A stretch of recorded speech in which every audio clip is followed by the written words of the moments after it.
Hey, welcome to our last session of EMTech. So glad you've hung with us. I hope it's been an informative day for you. We've had a ton of great speakers coming in. We're going to dive in to evaluating emerging tech. We've been talking about emerging tech all day long. So let's dive in and talk about how do you actually evaluate it. I am Mark Campbell, Chief Innovation Officer here at EVOTEK, and I run EVOTEK Labs. That's the division of EVOTEK that focuses solely on emerging technology. We research technology, we talk with venture firms, we talk with universities, we talk a ton with our customers to find out where the pain points are. From all of that research, we derive insights that we publish back to our customers, back into the academic and venture world, and we do share it with the industry at large. We also provide advisory services to our customers where we come in and tackle some of their most challenging problems and help introduce emerging tech into solve some of these big challenges that customers, not unlike yourselves, are facing on a daily basis. We focus on several different areas, but all in the enterprise IT space. We do focus on deep tech, those solutions that are a little bit over the horizon right now, like how do you store data using DNA, or what is the impact of quantum computing as a service? We take a look at a number of different things there. So that's EVOTEK Labs. Commercial's over. Now you know why I'm not in sales. What I want to start with is just a differentiation of what is emerging tech and how does that compare against mainstream technologies. So one of the first things that we need to just get from a definitions point of view is probably best captured by a gentleman by the name of Geoffrey Moore. He wrote a book back in 1991. Yeah, that's when George Senior Bush was president. So this goes back quite a ways. But I would say that rather than being old and stale, I would say this is something that Moore did. He captured some timeless truths. He truly captured something that was true in 1991, is still true today, and you can probably expect it to be true 31 years into the future. The idea here is that if you break the consumption side of technology into 5 bands, starting with innovators that really take a risk on startups, early adopters that get on the ground floor of products as they ramp up in acceptance, all the way to early majority companies that are waiting until startups have proven themselves and then bringing them in to apply to their challenges. Late majorities kind of get in late to the party, and laggards that just hang on to technology until they can wring the life out of it. Those 5 different columns of technology adoption have this chasm in it. There is a gap between early adopters and early majority that kind of defines the Grand Canyon, if you will, between emerging tech and mainstream technologies. Now, Geoffrey Moore called this the chasm. And one of the things that startups encounter is trying to cross that chasm to gain that critical mass, to gain that majority acceptance. This is where the vast numbers of startups fail. The infant mortality trying to get across that Grand Canyon, if you will, is very sizable. As a result, it causes some very different characteristics of emerging technology companies from mainstream technology companies. From an EVOTEK Labs point of view, we try to define this in terms of leading indicators. So we're looking for companies that have less than $1 billion in revenue, that have a valuation. So whatever their last investment was, there would have been a valuation with that, less than $3 billion. We're looking for companies that have not IPO'd or been acquired by private equity yet. And we're also looking for companies typically that are under 8 years old. So just kind of a thumb in the wind. That's our definition of emerging tech. That's what we focus on. Those are the types of companies that we bring in. We screen thousands of these companies a year. We bring in hundreds, and we find that dozens of them have impact to our into our customer base. And this is the criteria we use for determining that. Now, as I mentioned earlier, there's a fundamental difference between emerging technologies and mainstream technologies. The first one is the problems that these are tackling. If you're an emerging technology company, almost by definition, you're looking at the problem from a slightly different angle, as opposed to a mainstream technology company that is looking at a very defined problem. If you're an SD-WAN company today, you can go out and see what the attributes of an SD-WAN company are. If you are a Kubernetes management company, there are key attributes that you have to be considered Kubernetes management. Same thing with API security, what have you. These are all defined spaces. Most emerging technologies are either looking at that defined space in a new way, or are looking at an adjacent possible, is the term used in the industry, that adjacent possible to an existing defined problem space. So you're looking for something a little bit different. The approach that an emerging technology company is bringing in tends to be deviant. And I don't mean that in a do time in prison kind of way. I mean that they're deviating from the uniform approach that mainstream technology companies are applying. Mainstream technology companies, those that are being consumed by that early majority out there, those companies are taking a uniform approach. I don't mean cookie cutter, I don't mean identical, but they're being judged on how they execute on that uniform approach. How fast, how cheap, how scalable, how secure, how compliant. But those are all comparisons against a uniform approach. Again, emerging tech is looking to change that a little bit. When you actually look at the product or service being delivered, that solution for mainstream technologies is very solid. There's a controlled roadmap. There is a controlled release cycle. There is documentation. There is training, possibly certification. That solution being brought to the market is rock solid. Yeah, I know there might be some bugs and so forth in it, but for the most part, this is a solid product. When you take a look at emerging tech, that solution is very fluid. In the emerging tech space, you've probably heard terms like a pivot. You know, we started out doing X, we discovered a bunch of things, now we pivoted a little bit, and our solution actually does Y. By the way, some emerging technology companies, when we first encounter them, don't even have a solution yet. They have a problem and an approach, and now they're going about building a prototype or a minimal viable product for that. So these solutions on the emerging tech side, very, very fluid. And of course, that's because the company maturity. Mainstream technology companies are mature. You can look at a lot of trailing indicators. How many headcounts? How many job openings do they have? Trailing revenue. What if they're a public company? You know, what was their most recent quarterly filings? What are the analysts saying about them? There's many metrics that you can use. All trailing indicators, of course. They're looking in the rearview mirror at what has gone before. But there's a lot of mature data out there on that company. With a startup, these are young companies. They may not have a marketing department. The PowerPoint slide you see might be kind of crusty. Sometimes that can be a little off-putting. The company may not have their entire marketing message completely done, such that it takes an awful long time to kind of get to what it is they're actually doing. These companies typically don't have training material already set up. They'll typically have a website, but they may not have all the information that you need. So again, some fundamental differences between emerging tech companies and mainstream tech companies. By the way, as I go through this, if you guys want to drop questions into the chat, I'll either tackle them in stream with the material, or we've got a Q&A session at the end of this. So any questions pop up on this, or if someone disagrees with this, if someone says, no, we look at things completely different, would totally be into having that discussion also. Okay, so we've just talked that there is a fundamental difference between emerging and mainstream tech.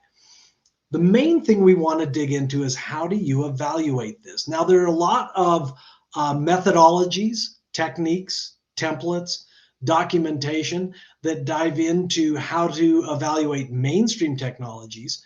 Primarily, you're looking at that solution. Does the solution deliver that uniform approach? to a defined problem. You're looking a little bit at the company, how solid is the company? How long have they been around? Have they been in the news in a bad way? There's a ton of things that you can examine on mainstream technology. And there are a number of firms out there that do an amazing job of quantifying exactly what that is. I've listed 4 here. That's certainly not the exhaustive list. But if we take a look at the terminology used in how they quantify solutions in the space, you'll notice that they focus around the company and to a greater degree the solution. I'll pick on Gartner since I think that's who everyone is familiar with. If you look at the 2 axes of the Magic Quadrant, you'll see one is ability to execute, the other one is completeness of vision. And so these 2 axes kind of define a set of yardsticks by which solutions can be compared against one another. The companies that are out there can be, we can take a look at their revenue, for instance, and you'll notice, I'll pick on the Magic Quadrant for a little bit, but we could talk about Forrester's wave charts also. The companies that gravitate to the upper right tend to be those more mature companies with better financials, longer longevity, a more hardened marketing message, and the solutions that they have tend to be those early majority type solutions. So what a terrific way to measure mainstream technology. Now, most companies, when looking at new products and trying to apply them against the challenge they have, this is the technique that is used. Let's take a look at the solution. Let's kick the tires. Let's do a deep dive. Let's run into a proof of concept. Let's make sure that all of the promises being made are delivered upon. So terrific, tried and true, very solid. When we start looking at its corollary in the emerging tech space, things get really squishy really fast. When evaluating emerging tech companies, we're looking primarily at the problem. Remember before we said that an emerging tech company's job is to come up with a deviant approach to a slightly different problem. So those are the 2 attributes. Going out and looking at the company's 12 months trailing revenue is of dubious value, especially if the company's 8 months old. Taking a look at their solution may not yield you a big differentiation. It may not actually tell you a lot about the solution in an ironic kind of way, especially if that solution doesn't exist yet or is only in prototype form. What you're going to be doing and what companies like 451 Research and CB Insights focus on are more characteristics dealing with the problem and the approach. Characteristics like, what is that deviation? What is this new startup claiming? They claim that that you can go ahead and solve all security problems with decaf coffee. Wow, that's a very bold claim. What's the evidence out there that backs up that this bold new approach to cybersecurity is actually going to work? And how is the problem being viewed? Is the current framing of the problem maybe a bit off? Maybe the world has changed and the problem that was being solved 10 years ago is no longer the problem that our customers are facing today. Maybe the drivers have changed. You heard in the VC roundtable earlier today that some of the investments that are going on are looking for drivers that frankly didn't exist in the pre-lockdown era. You heard in one of the breakout sessions, you heard about model drift, where AI models that are released out into production are based on a bunch of assumptions and data during training time. Well, all of a sudden now we have higher interest rates. So a mortgage AI tool out there may not be as accurate as what was once the norm 5-10 years ago. So maybe the world has changed around this, and the drivers and the impact of those drivers, maybe that's changed a little bit. Maybe it's time to recast the problem.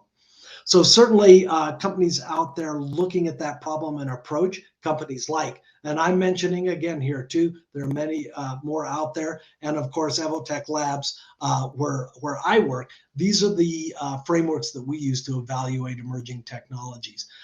Go out there, check out some of these research firms if you're interested in emerging tech and have not bumped into these names before. So there are some differences. Take a look at this, right? When we are evaluating mainstream technologies, we're looking at solution and a little bit about the company. When we're looking at emerging tech, we're focused primarily on the problem and the approach. There is a little bit of concern about the company. After all, 80% of startups go broke. Frankly, that's the reality of that. And so it isn't like we can totally ignore the company on the emerging tech side, but what we're looking at there are leading indicators, not trailing indicators. We mentioned some of the trailing indicators you look at mainstream technology, like 12 months trailing revenue. Maybe presentations made to the analysts, maybe quarterly reports and quarterly results. When you're looking at emerging tech company, that changes a little bit. You're actually looking at the funding. Funding is a leading indicator. It indicates how much time that this company has got left before it runs out of funds. You can kind of think of that as how much oxygen is left in the scuba tank or how much runway is left in front of the aircraft. Those are all leading indicators. So big difference here. All right. I think that we can dive into an example.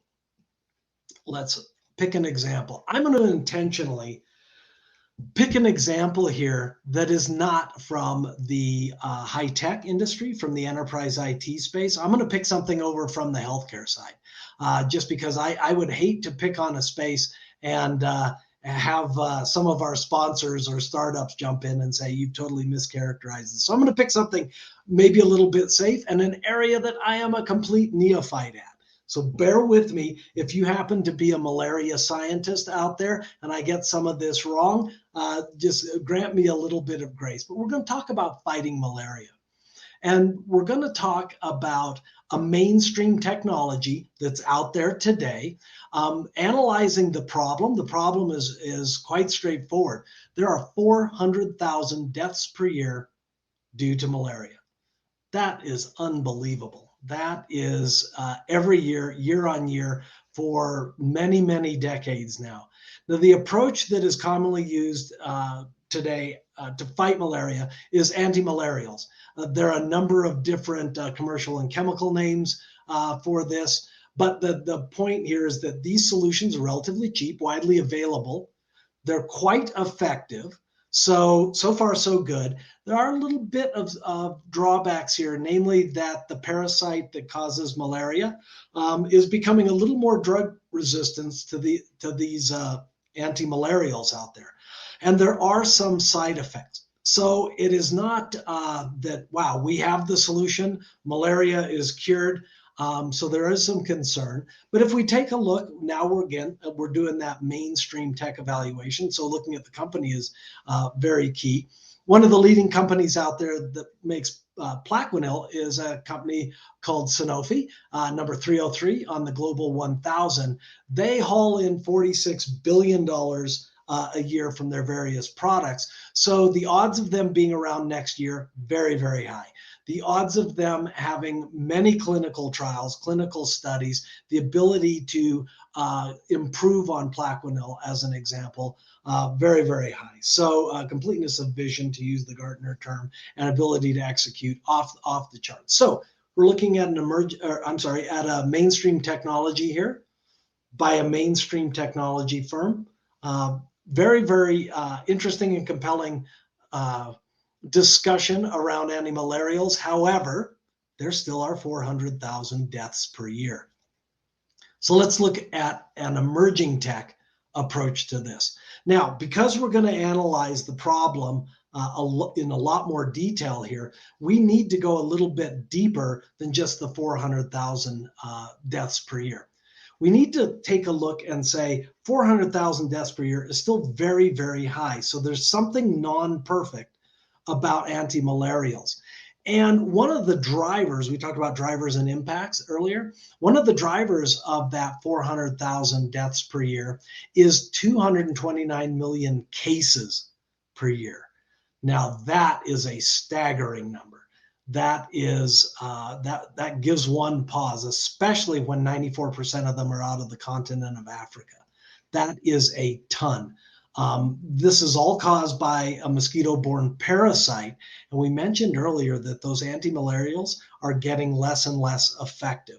So we're going to have to recast the problem here and say it isn't about treating the patients. It's about trying to reduce the number of cases to begin with. So we're going to switch from an approach of treatment over to an approach of immunization. Now, believe it or not, this number really, really shocked me. There has been a quest for a malaria vaccine since 1921. So we are just over the century mark on, on this emerging technology. So there's been a ton of work that has gone on literally over a century.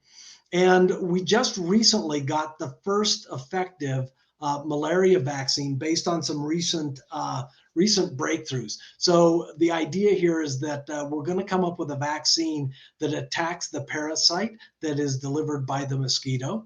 And to do this, CRISPR, you guys are familiar about the gene editing technique called CRISPR.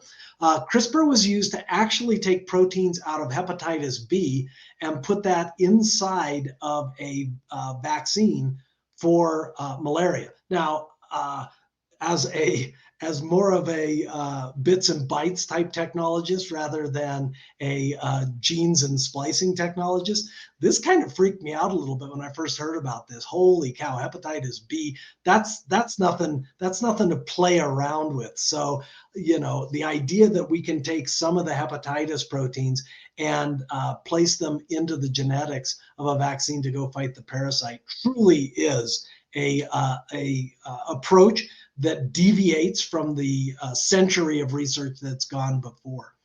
So exciting stuff, coming up with a cheap and effective vaccine to attack those 229 million cases of malaria a year. Now, the company that developed this actually isn't a company, it's Oxford University. Very proud to say that EVOTEK Labs does work with Oxford University, so it's kind of nice we got to put a plug in there for one of our academic partners. But certainly 100 years in the making at Oxford, a big breakthrough. And I think in the coming years, we're going to start seeing the number of cases drop substantially, and one would expect the number of deaths to also drop substantially. Okay, but we're not done. Wait, there's more. We're going to talk about another emerging technique approach that looked at the same problem and said, well, 400,000 deaths per year, 229 million cases per year, coming from a parasite delivered by mosquitoes, and the treatments are becoming ineffective. Same problem space, but we're going to focus a little bit different. We're going to focus on the third item of the problem, and that is the mosquitoes. So what if we got rid of all mosquitoes on planet Earth? The idea here is that if you totally annihilated all the mosquitoes, malaria would disappear instantaneously. The parasite would not be able to fly around, if you will, inside the gut of a mosquito and be delivered to people in warm climates. The technique being used is a genetically modified mosquito. Now, this super mosquito has something in it that's called a gene drive mutation. And the gene drive mutation, what it does is in successive generations, it makes sterility more and more prevalent. The gene drive also guarantees that that gene is 100% transmitted to the next generation. So if you remember back to high school biology, and you probably did something with some poor helpless fruit fly where you looked at their eye color and counted how many of the offspring had red eyes and clear eyes and so forth. But if you remember that there is a 50% chance of you having a dominant gene, passing that on to your offspring. So the idea here is that with gene drive, which was also put in by CRISPR, the gene drive guarantees that that gene gets passed on to successive generation. Now, this particular gene only affects the females, and every successive generation becomes slightly less sterile. The idea is that after 7, 8, 9, 10 generations, you have an entirely sterile population, which as soon as that population dies out, there are no more of those. Now, if that kind of is freaking you out, that there's this genetic bug bomb out there, yes, absolutely. This is emerging tech. This is highly controversial. The impacts of eradicating an entire species are not yet known. History shows that when human beings go in to fix ecosystems by introducing or eradicating populations, generally bad things happen. Today at Imperial College London, these robo-skeeters are inside highly contained units where they cannot escape. There are 3-4 levels of protection to guarantee that these mutant mosquitoes can't break out into the wild. And this experiment is being done in an area such that if they did, when winter comes, the mosquitoes can't survive the winter. So that is what's going on, but it might freak you out a little bit, right? So first off, any comments that you guys want to throw into the chat about that? What do you guys think about coming out with robo-skeeters that will eradicate their population? A little bit brave new world, isn't it? Well, let's take a peek here. If we take a look at evaluating these technologies, okay, we can see that on the early edge of this emerging technology with the GMO skeeters, this is a little bit hairy. There's lots of questions. Maybe we're not ready for prime time on this. Probably a lot of ethical discussions, regulatory discussions, environmental discussions need to be had before this actually goes live. Okay, fair enough. On the other end, we do have questions about the existing incumbent solutions.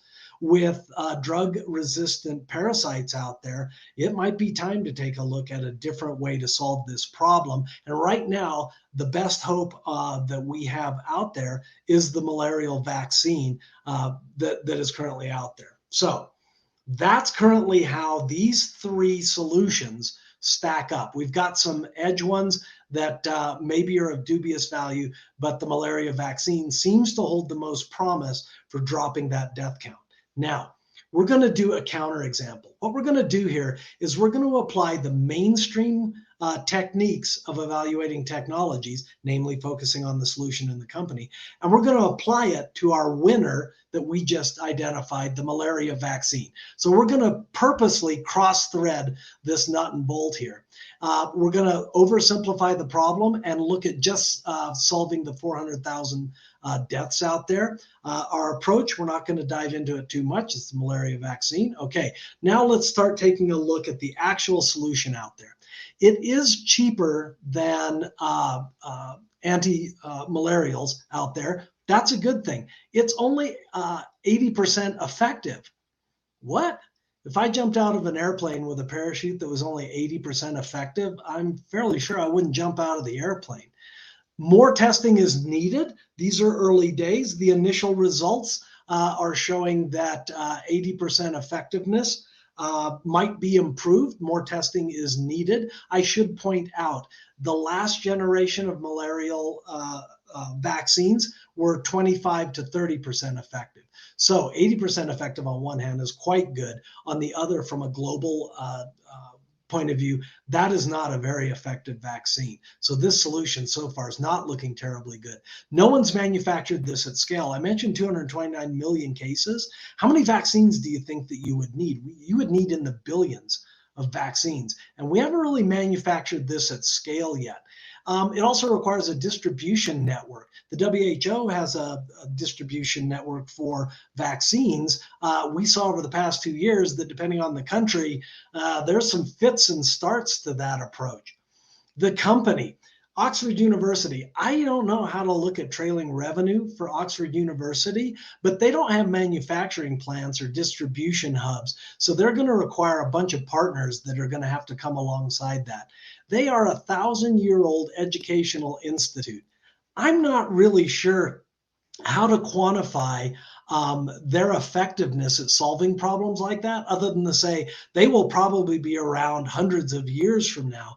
The only other tidbit I can evaluate Oxford University by, that's where they filmed Harry Potter. So that's of dubious value, but there's an interesting point. I just don't have a lot to sink my teeth into here. So when using a mainstream technique for evaluating this emerging technology, we're not really sure here. Is this a super smart thing to be doing? or along with Imperial College London, is this something the Brits are just on to? I guess one of the anti-malarials, quinine, was used to develop gin. So I don't know, maybe there's a vested interest in this. I'm not really sure. But it kind of leaves us scratching our head a little bit. So when we use mainstream mojo on emerging tech, we're going to get conclusions like the robo-skeeters. That's probably not what we want to do. Lots of questions about the vaccine. So our obvious answer is let's stick with the anti-malarials. This gravitational drag to the mainstream, if you use a mainstream evaluation technique, is why so many companies out there just stick with what they've got. This is why incumbents find it very hard to innovate, is because when you use an evaluation technique of to evaluate other innovations coming on, you, for the most part, wind up reinforcing what you're already doing. So don't use mainstream mojo for emerging tech. All right. When you poke your head up from scheduling, budget, and so forth, you may realize that there are 25,000 enterprise IT startups each year. Now, that's a staggering amount. So finding emerging tech actually is not that difficult. Finding applicable emerging tech and survivable emerging tech is very difficult. So if you guys were really astute and counted every dot on that page, there are just over 25,000 dots on that page. Now, these startups have about an 80% mortality rate. So only 5,000 of these are likely to survive 12 to 18 months. There just isn't enough oxygen in the tank.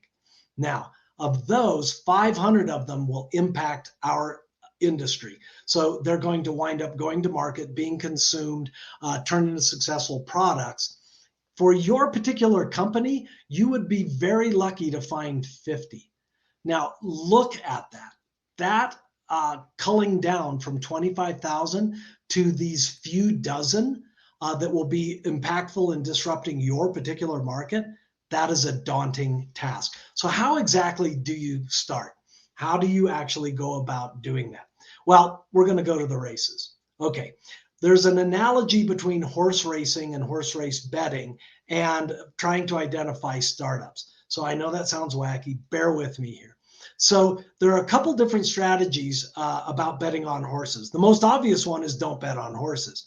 So when we apply that to emerging tech, the best way to handle emerging tech is don't handle emerging tech, right? There's those odds. The dots on the previous slide tell me that it's a crapshoot at best. I don't even want to get involved with that. Let me stick with the tried and true. Another one is, well, let's dabble. Let's dabble in it. Let's kind of be a spectator, read an interesting article, let's bring it in, kick the tires, let's see how it's going. The emerging tech space, this is kind of someone that saw something at a conference, thinks it'll work, comes in, does a proof of concept. Statistically, as you remember from the dot counting exercise, it probably won't work.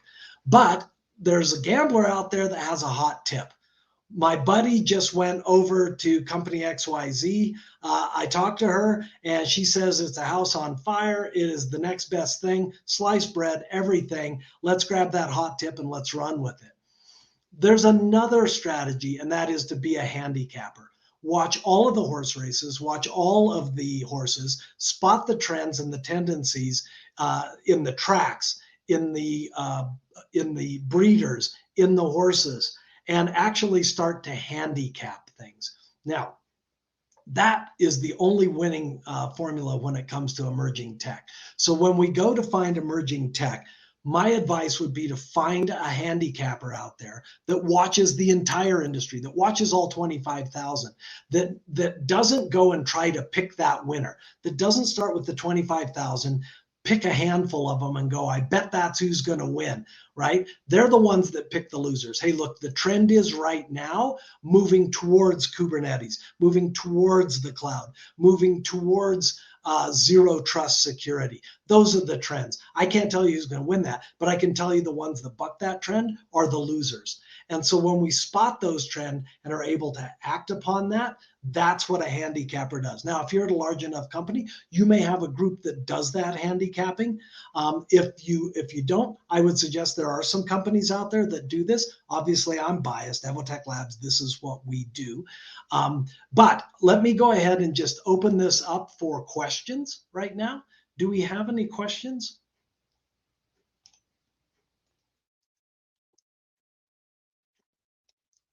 Let's peek here. All right, we have a ton.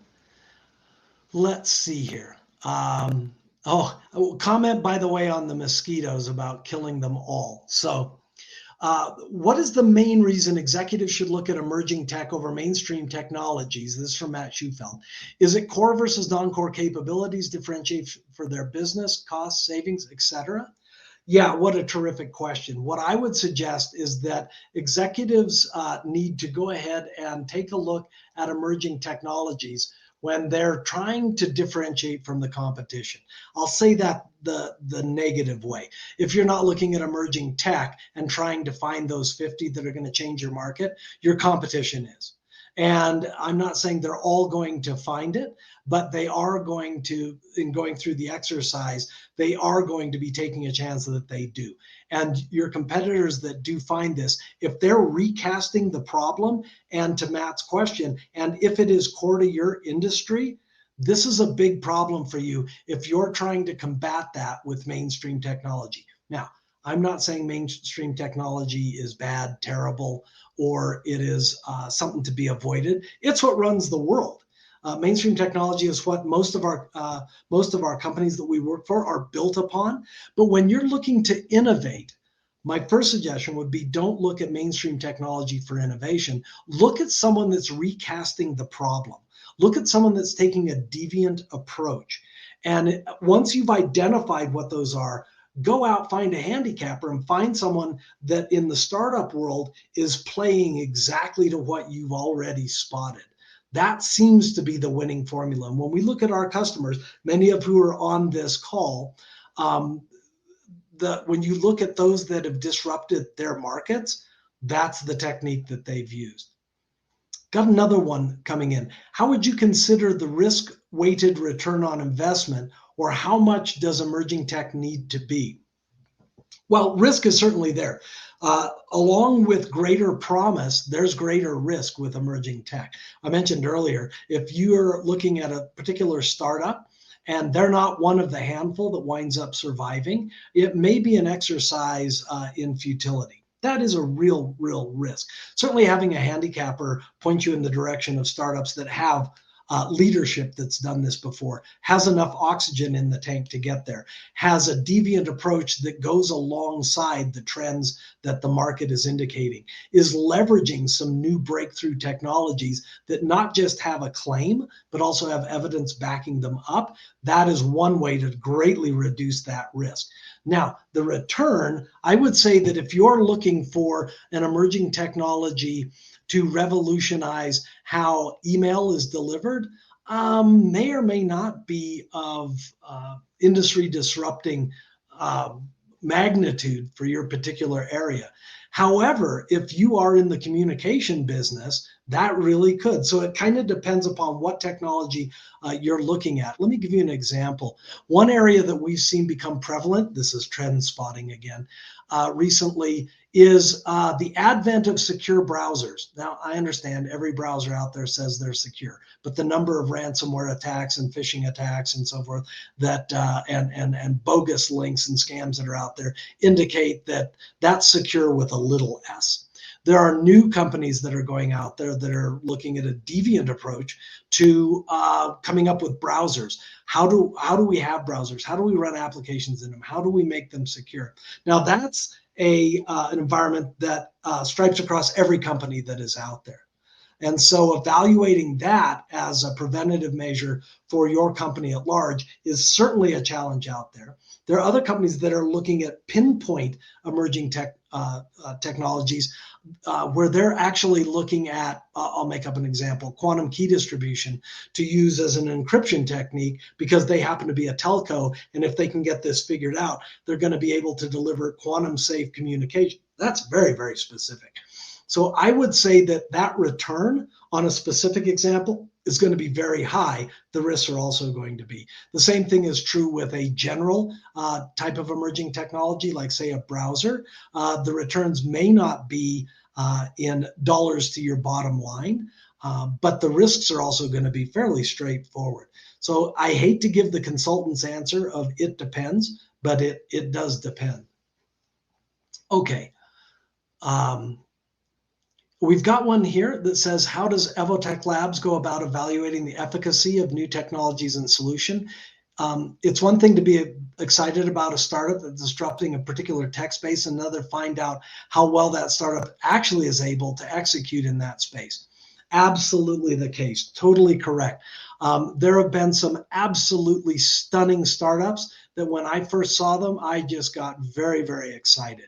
And lo and behold, they still went bankrupt. So it's more than just being excited about something. Certainly a company that has the right backing, that is one of the criteria that we look at. We look at VC backing. We look at when the VC invested, how big the investment was, and who the VC was. There are, if you take a look at unicorns out there, there's something like 80% of the unicorns. By the way, a unicorn, emerging tech speak for a company with over $1 billion valuation. Of the unicorns out there, there are 20 VC firms that are involved in 80% of those. So these are, if you will, handicappers on the venture side that are rather good at what they do. We pay very close attention to that. So if we see a startup that looks exciting, they have that deviant approach, they are tackling the problem in a new way, we get very excited about it. But when we can go back and do our homework and look at the background, have the leaders run a startup? Have they scaled a startup? And have they worked in an incumbent they're trying to displace? How much VC funding do they have? Is this something that our customers are demanding? Maybe they're solving a problem that doesn't require immediate solution. So there's a number of things that go into that. And I wish I could tell you that we have 100% batting average. That isn't the case.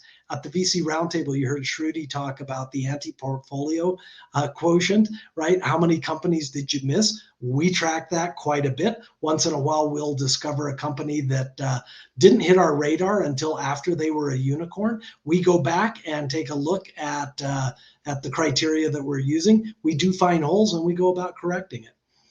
Most recently, we've brought on 2 VCs that are only focused on Israeli security startups, mainly because those startups were hitting our radar once they were a little bit long in the tooth, meaning like a year or two old. That's long in the tooth for us. But terrific, terrific questions. Greatly appreciate that. So takeaways, a lot of material there. So let me leave you with just 4 takeaways. The first one, emerging tech is fundamentally different than mainstream technologies. There are some companies out there that would like to believe that isn't the case. But I think the evidence is quite clear. It was true 30 years ago. It's true today. It's going to be true 30 years from now. And using a mainstream evaluation technique on these fundamentally different emerging tech companies is fraught with error. You need to focus more in the emerging tech space on problem and approach rather than the solution. That ticks me off as an engineer. I always think good coding, good design, good architecture wins the day. It turns out that in the emerging tech world, that's secondary to a deeper understanding of the problem and approach. Don't use that mainstream mojo on emerging tech. Square peg, round hole, avoid it. Start using a slightly different approach on emerging technology and know when you're evaluating mainstream versus when you're evaluating emerging tech. And there's no sense gambling. You do not need to stand at the rail of the race betting on horse number 6 because you got a hot tip. There's a better way of doing that. My recommendation, of course, I'm insanely biased, but my recommendation is that you go out and find a handicapper. So I hope that we've dug into a number of different areas in evaluating emerging tech. If you have other questions and didn't have an opportunity to put them into the chat, or if you did put them in the chat and I didn't get a chance to answer your questions, please reach out to it, labs@evotek.com. Reach out, throw them our way. We'll share what we've got. We're not out there to sell $600 reports. We share the information and the insights that we find with our customers freely. We believe that is the value add that we bring into the ecosystem. So with that, I'd like to conclude the Evaluating Emerging Tech presentation. Now that leaves us the cherry on top of the banana split right here. Our closing remarks brought to us by founder and CEO of EVOTEK, Cesar Enciso. I would like to turn this over to Cesar. Cesar, the show is yours. Thanks, Mark. Great job, by the way. Huge. Your team did awesome. Mia, yourself, Mark, and Travis just did a fantastic job. Thanks. And another huge shout out to our marketing team that actually helped support this. So Mike, Crystal, and Aaron, awesome job. I just want to actually thank everybody on taking the time to actually join us today on the EMTEK conference. This is our second one. The ask that I have is that we're still spending the right amount of time of trying to find the value out in this community. So if there's things that you think we could do better, please let us know. We most definitely want to make these things. You're spending a good amount of your day on doing this with us, and we want to make sure that the content that we are actually delivering is valued. So with that, enjoyed the opening keynote from Chris Lapping. I thought he did an amazing job on talking about how to avoid pitfalls from an innovation standpoint. Having some of the best VC companies talk about what they see from an emerging technology standpoint in our industry and the trends that they're seeing was incredibly cool and awesome. The 3 tracks that we had on AI, customer experience, and security was awesome.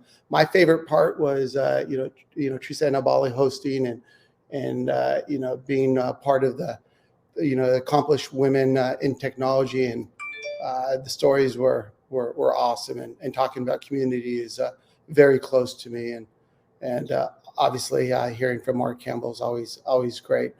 But one of the things, our EVOTEK is about 8 years old. This isn't really just a dog and pony show. This is what we do for a living.